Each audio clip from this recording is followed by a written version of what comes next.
सभी को आप देख रहे हैं ताराचंद क्लासेस। आज की वीडियो में हम स्टार्ट करेंगे अपना यूनिट नंबर 2। ठीक है। और आप सभी को पता है हमारी जो बुक है वो काफ़ी ज़्यादा इंटरेस्टिंग है, नए नए टॉपिक्स हैं और इसके अंदर जो है काफ़ी जो लैंग्वेज है वो भी बहुत बढ़िया है।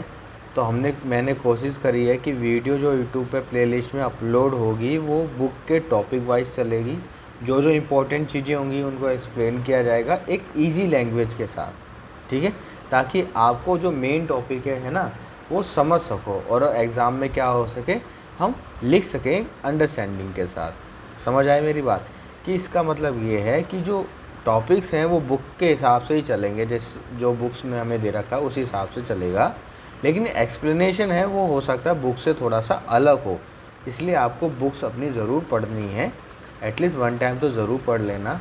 लेकिन एग्ज़ाम के एक दिन पहले पढ़ो तो भाई कुछ नहीं हो सकता, उसका तो हम कुछ नहीं कह सकते। बस कुछ समझ आएगा नहीं और गुस्सा आप हमारे कमेंट बॉक्स में उतारोगे, कोई दिक्कत नहीं उसके लिए भी। लेकिन जो स्टार्टिंग से पढ़ रहे हैं उनको कोई दिक्कत है, कोई टॉपिक है नहीं समझ आता तो आप कमेंट कर देना, मैं उसकी वीडियो बना के अपने प्लेलिस्ट में अपलोड कर दूंगा। लेकिन अभी मेन एजेंडा यही है कि जो जो मेन इम्पोर्टेंट टॉपिक्स होंगे उन सब की वीडियोज़ जो है अपलोड कर दी जाएगी। तो पेन कॉपी के साथ अपने लेके बैठना और मेन पॉइंट्स बनाना।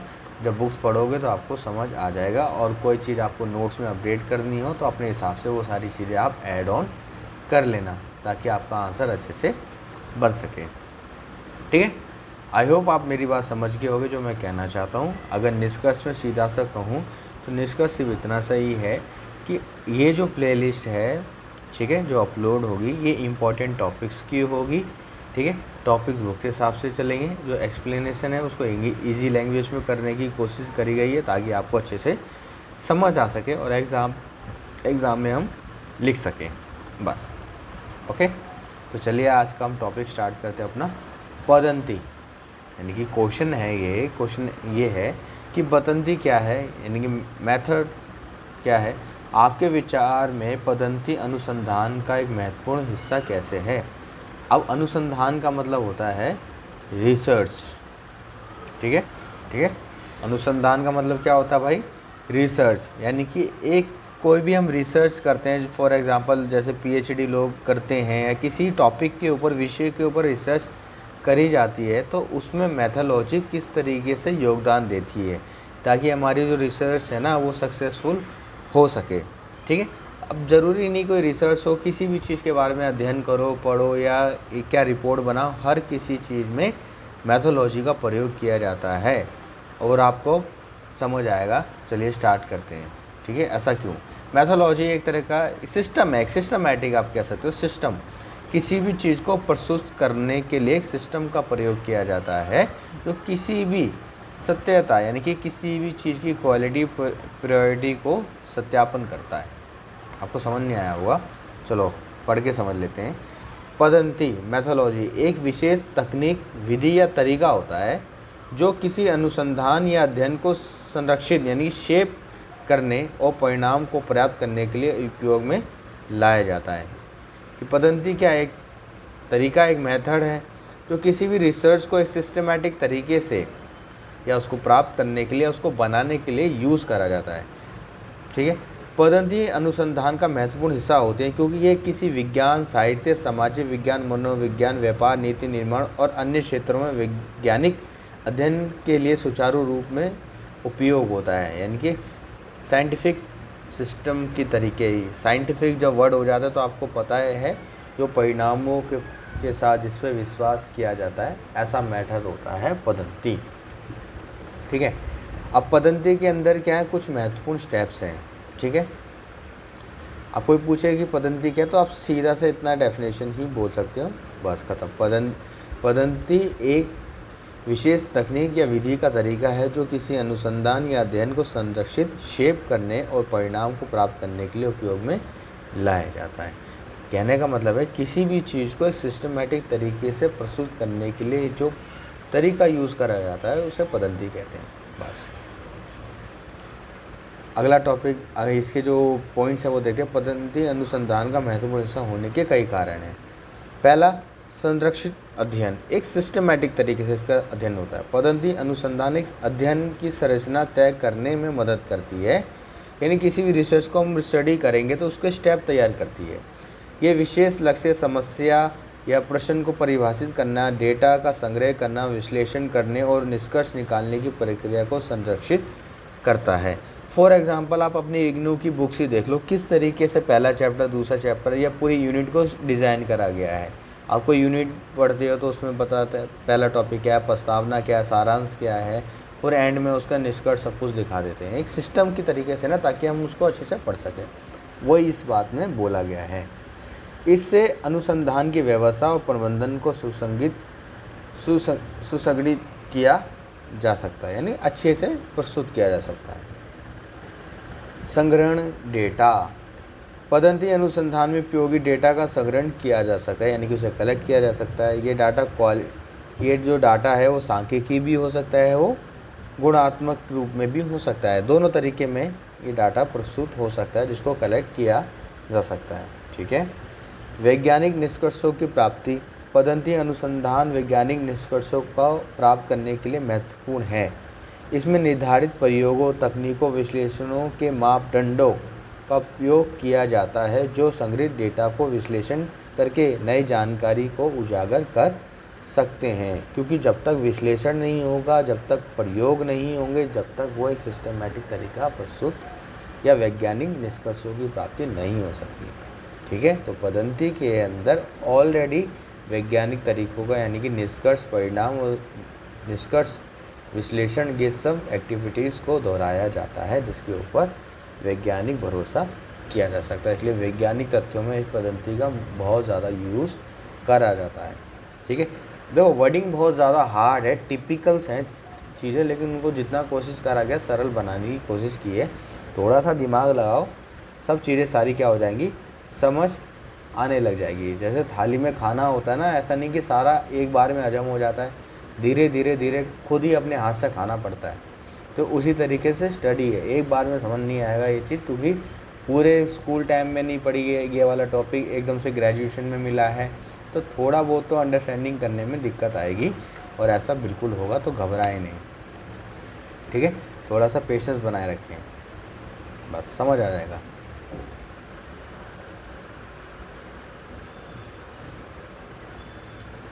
इसको ये वर्ड ही काट दो यहाँ से, तो बोला भी नहीं आ रहा, काट देता हूँ यहाँ से।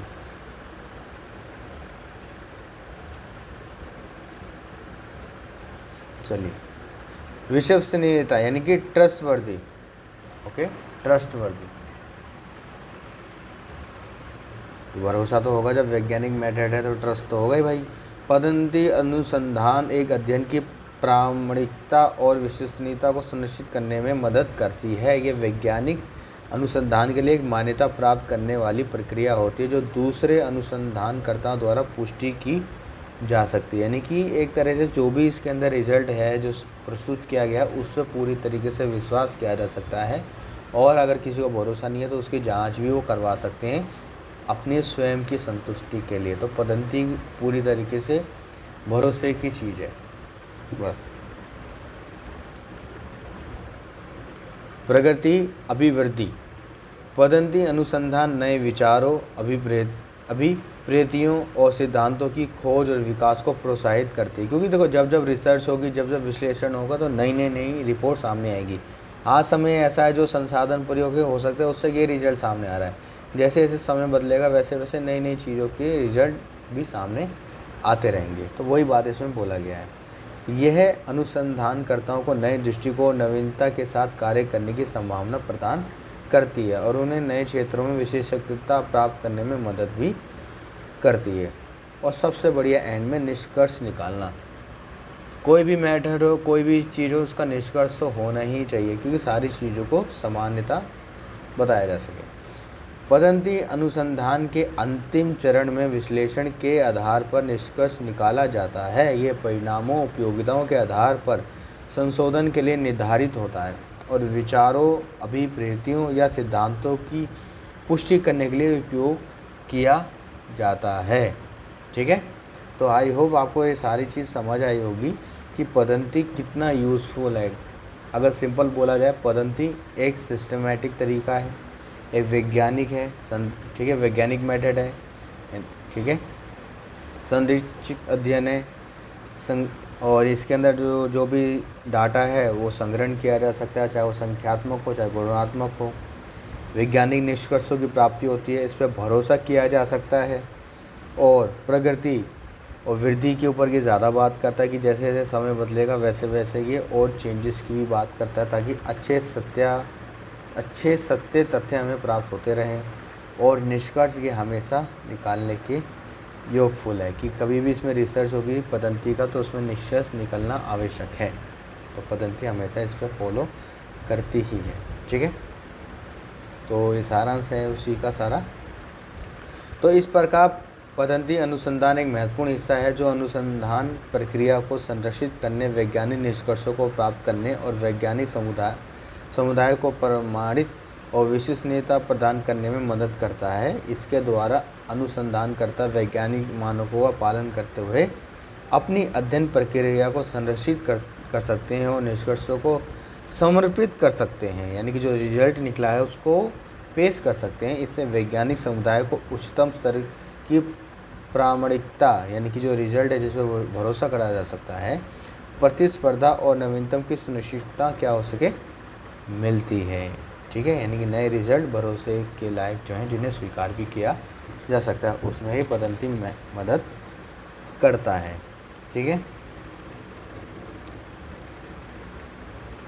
अगला है हमारा ये टॉपिक प्रयोगात्मक। चलो इसको भी कर ही लेते हैं और इसको ख़त्म कर देते हैं, ठीक है। देखो कोई बच्चा टेंशन ना ले, दिमाग पे जोर ना लगाए कि यार ये वाला टॉपिक तो समझ नहीं आ रहा या बहुत ज़्यादा हार्ड है, ऐसा कुछ नहीं है, टेंशन ना लो। नया टॉपिक है, आज से पहले कभी पढ़ा नहीं है, तो थोड़ा बहुत दिमाग में समझने में दिक्कत आएगी। मेरे को भी पढ़ने में दिक्कत आ रही थी जब मैं बुक की स्टडी कर रहा था कि यार किस तरीके से लिखेंगे, तो मैंने थोड़ा कोशिश करा कि हाँ टॉपिक लेते हैं, इसको सरल शब्दों में वर्णन करने की कोशिश करते हैं, एक्सप्लेन करने की कोशिश करते हैं, ठीक है, ओके। तो घबराने की कोई चीज़ नहीं है, तो घबराए नहीं कोई बंदा। फिर भी किसी को कोई डाउट होता है वो कमेंट करना अच्छे से, ओके। मैं भले कमेंट का रिप्लाई कभी कभार नहीं दे पाता, लेकिन मैं रीड सबके कमेंट करता हूँ, ओके। अब क्वेश्चन है कि प्रयोगात्मक पद्धति क्या है। एक तुलनात्मक ढांचे के अंतर्गत राजनीतिक परिघटना के लिए ये पद्धति कहाँ तक उपयुक्त है, ठीक है, कहाँ तक ये प्रयोगात्मक पद्धति यानी प्रयोगात्मक जो ये मेथड है वो तुलनात्मक ढांचे के अंतर्गत राजनीति की संदर्भ में कहाँ पे ये यूज़फुल होता है, इसको हम पढ़ते हैं, ठीक है।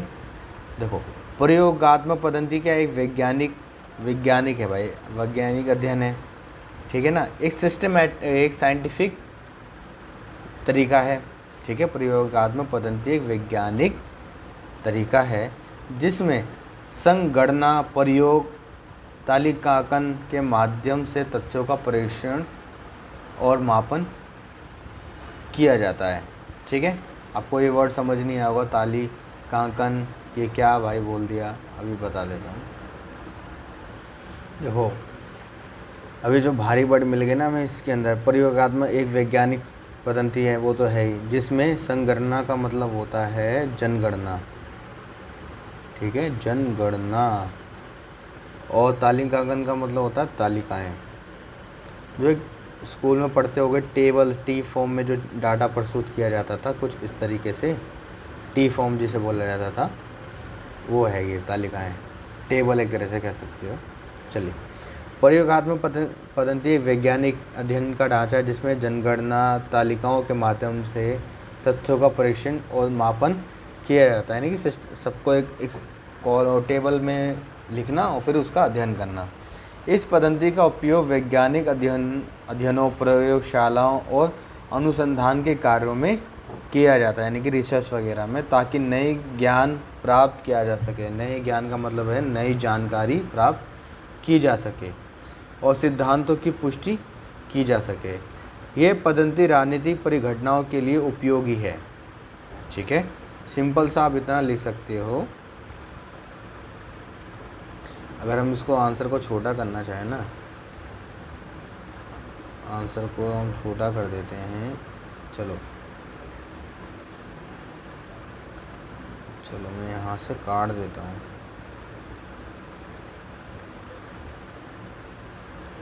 लो बस, लो हो गया, सिंपल। चलिए ओके। प्रयोगात्मक पद्धति एक वैज्ञानिक पद्धति जिसमें हम जनगणना प्रयोग तालिकाएं के माध्यम से परीक्षण और मापन किया जाता है।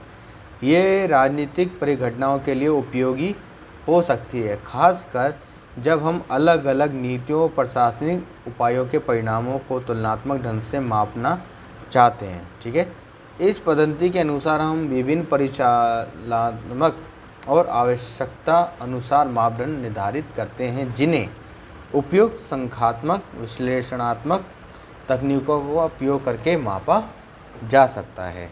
ठीक है ओके। यानी कि जब हम राजनीतिक परिघटनाओं के लिए प्रयोगात्मक पद्धति का उपयोग करते हैं तो हम अधिकांश संख्यात्मक डेटा का उपयोग करते हैं। ऑब्वियसली बात है कि नंबर्स का हम जब राजनीति के संदर्भ में प्रयोगात्मक पद्धति का प्रयोग करेंगे तो उसमें डाटा की बात होगी। ठीक है, जैसे कि मतदान है, परिणाम, सरकारी योजनाओं के प्रभाव, आर्थिक तथ्य।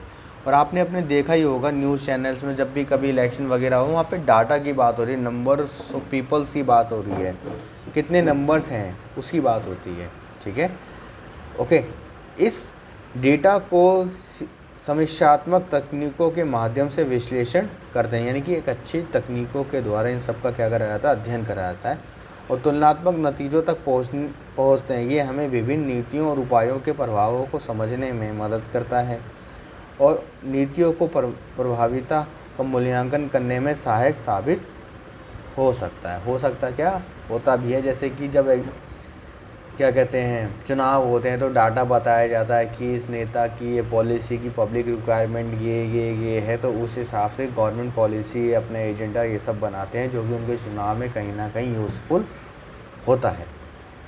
ठीक है, तो आई होप आपको ये बात समझ आई हो।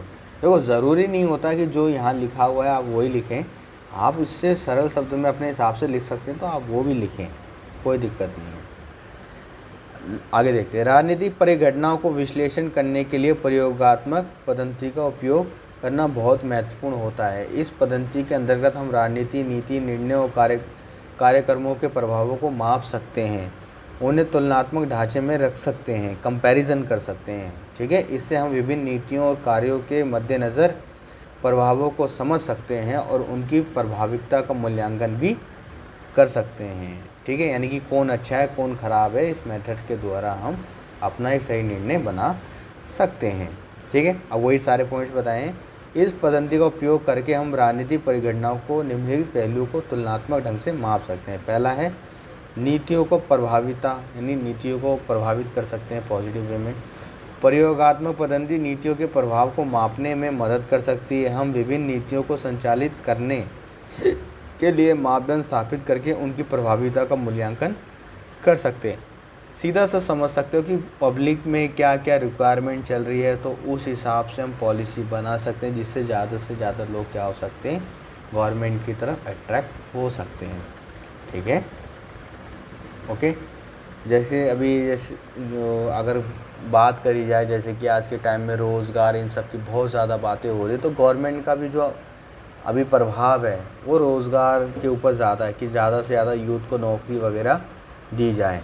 ठीक है, नीति परिवर्तन का मूल्यांकन, जब कोई नई नीति लागू की जाती है या किसी पहली नीति में संशोधन किया जाता है तो प्रयोगात्मक पद्धति हम उसके परिणामों का मूल्यांकन कर सकते हैं।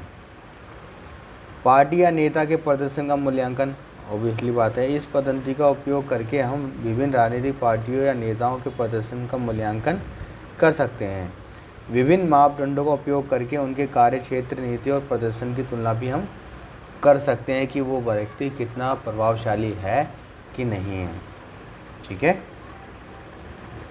फॉर एग्ज़ाम्पल जैसे कि केजरीवाल है, दिल्ली में देख रहे हैं सब लोग आते हैं यहाँ पे हॉस्पिटल, यहाँ के स्कूल से कितने प्रभावित हो रहे हैं, यहाँ की एजुकेशन सिस्टम से लोग प्रभावित हो रहे हैं। तो जब भी आम आदमी सरकार जो है अन्य देश की सरकारों में राज्यों में जा रही है, तो वहाँ वो भले पूर्ण हारे नहीं, लेकिन कुछ ना कुछ तो जीत ही पा रहे हैं। पंजाब में जीत गए, ठीक है। कहीं अन्य राज्य भले पूरी सरकार ना बना पाए, लेकिन कुछ इलाकों में वो सरकार आ रही है। यानी कि वो डाटा उनके कार्य से ये पता लग जाता है लोगों को, ज़्यादा खराब से अच्छा है कुछ तो ठीक है। समझ रहे हो?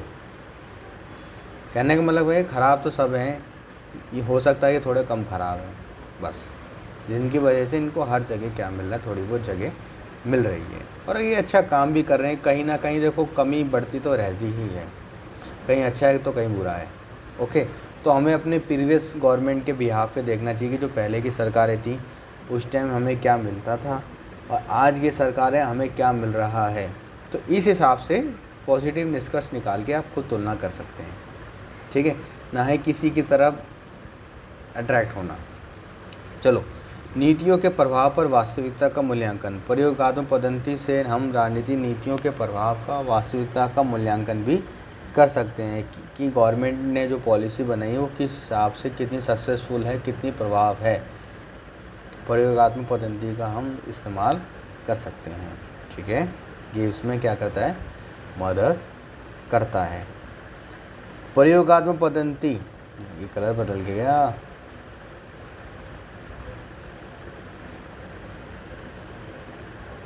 प्रयोगात्मक पद्धति के द्वारा हम राजनीतिक परिघटनाओं की विश्लेषण करके नई जानकारी प्राप्त कर सकते हैं, विभिन्न नीतियों को प्रभाविता का मूल्यांकन कर सकते हैं। यानी कि नई पॉलिसी बनाने में ये भी बहुत ज़्यादा योगफुल है, प्रयोग में बहुत ज़्यादा इम्पोर्टेंट रोल निभाता है। और राजनीति मार्ग का निर्धारण कर सकते हैं, ये उपयोगी तकनीकी है जो नीति निर्माताओं निर्णयकर्ताओं को राजनीतिक परिघटनाओं के प्रभाव को समझने और सुधार करने में मदद करती है।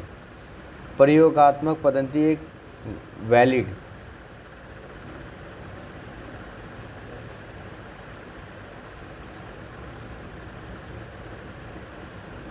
इसको हटा दो, इतना शब्द हटा दो यार, ये वैलिड है, ये सब बहुत ज़्यादा वर्ड आ गए, ज़रूरत से ज़्यादा हो गया। चलो, मुझे लगता है कि पहले मुझे लगता है ठीक है, फिर मुझे लगता है बेकार है। चलो कोई नहीं। इस पद्धति का उपयोग करके हम सरकारी नीतियों के प्रभाव, नेता और पार्टी के प्रदर्शन, सामाजिक और आर्थिक परिणामों का मूल्यांकन कर सकते हैं। ऑब्वियसली बात है कि कोई भी सरकार है उसने इन सेक्टर पे किस तरीके से काम किया है और उनके आने वाले चुनावों में संभावना दिख जाती है कि वो आगे सक्सेसफुल होंगे कि नहीं होंगे, ठीक है। इससे हम वास्तविकता के आधार पर नीतियों के सुधार का मार्ग तय करने में हमें क्या मिलती है, मदद मिलती है। ओके, तो आज की क्लास में हमारा ये जो यूनिट है वो ख़त्म है। जो इम्पोर्टेंट टॉपिक है उसकी मैंने वीडियो बना रहा हूँ।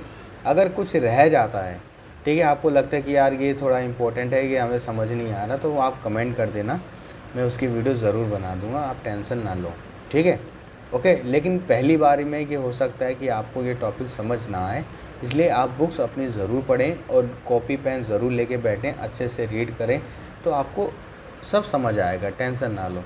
अपने शॉर्ट नोट्स बनाओ और अच्छे से समझ आएगा। जो सिर्फ एक दिन में पास होना चाहते हैं भाई, उनका हम कुछ नहीं कह सकते, मेरा उस तरह का माइंडसेट नहीं है, ठीक है। ओके, तो प्लीज़ आप रोज़ थोड़ा थोड़ा देखते रहें, पढ़ते रहें और अपना जितना हो सकता है अच्छे नोट्स बनाएं। ओके, चलिए मिलते हैं आपसे नेक्स्ट वीडियो में।